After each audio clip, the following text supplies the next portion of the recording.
Imagine the world ending. Twice.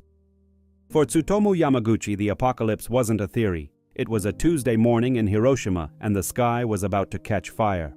It was August 6th. Tsutomu, a young engineer for Mitsubishi, was walking toward the shipyard for his final day of a 3-month business trip. He just wanted to go home to his wife and baby in Nagasaki. At 8:15 a.m., a faint hum vibrated in the air. He looked up and saw a single silver speck high above. It looked like a needle against the blue silk of the sky. Then the needle dropped a thread. There was no sound at first, just a flash so bright it felt like the sun had stepped down to earth to shake his hand. He dove into a ditch, covering his eyes with his fingers. The shockwave arrived like a physical wall. It picked up the dust, the trees, and the very air, turning it all into a searing hammer. He felt himself lifted, then slammed back into the earth. When he opened his eyes, the morning was gone. The sky was a bruised purple black, filled with swirling ash. Silence held the city in a death grip.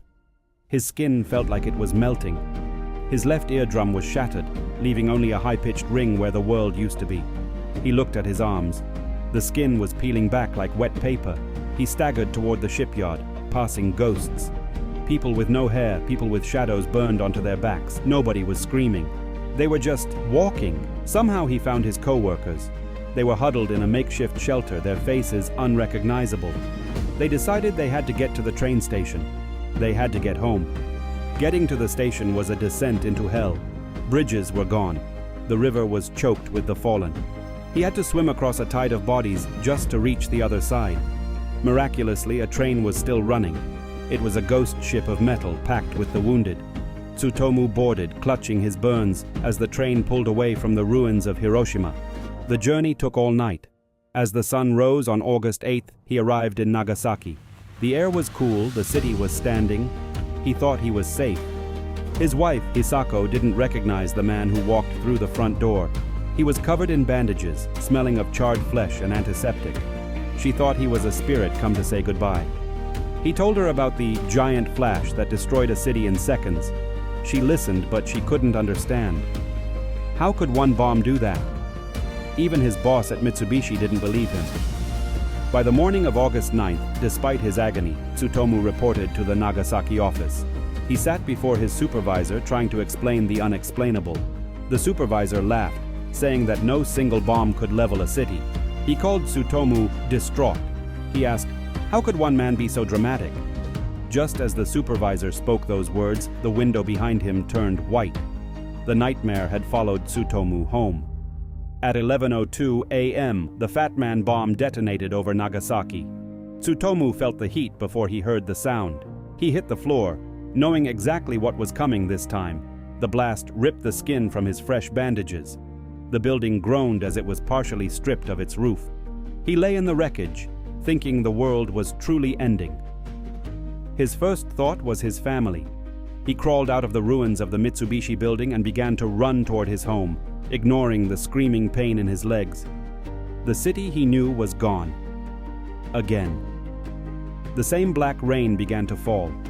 Fat, greasy droplets that carried the poison of the blast. He tasted the ash of Nagasaki on his tongue. He reached his neighborhood, fearing the worst. His house was a skeleton of wood and tile. He called out for Hisako. He called for his son. A voice answered. Hisako had been out looking for ointment for his Hiroshima burns when the bomb fell. The search for medicine had saved her life. They huddled together in the ruins. Tsutomu was now a double survivor, but his body was failing. The radiation was a silent fire burning him from the inside out. Days passed in a blur of fever and nausea. His hair began to fall out in clumps. His wounds refused to heal, turning black under the bandages.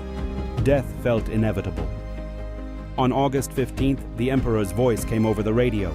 Japan had surrendered. The war was over. But for Tsutomu, the war for his own life was just beginning. For years, he lived in the shadows. He didn't talk about what happened. He worked as a translator for the U.S. occupation forces, his scars hidden beneath long sleeves. He was a hibakusha, an explosion-affected person. Doctors told him he wouldn't live long. The radiation was supposed to claim him, but Tsutomu was stubborn. He outlived almost every doctor who examined him. It wasn't until he was in his 80s that he decided he couldn't stay silent anymore. He realized he was a living witness to the ultimate horror. He began to write.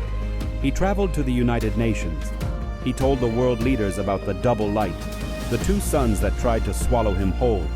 He demanded an end to nuclear weapons. In 2009, the Japanese government finally officially recognized him as the only person to be a survivor of both blasts. He was the Niju Hibakusha. He lived to the age of 93, a man who witnessed the dawn of the atomic age twice and chose to spend his final years preaching peace. He turned his trauma into a shield for the world. When he passed in 2010, he left behind a message. I could have died on either day. The fact that I lived means I had a job to do. The story of Tsutomu Yamaguchi isn't just about the darkness of war. It's about the impossible resilience of the human spirit. He faced two ends of the world and walked out the other side. History remembers the bombs, but it's time we remember the man who survived them.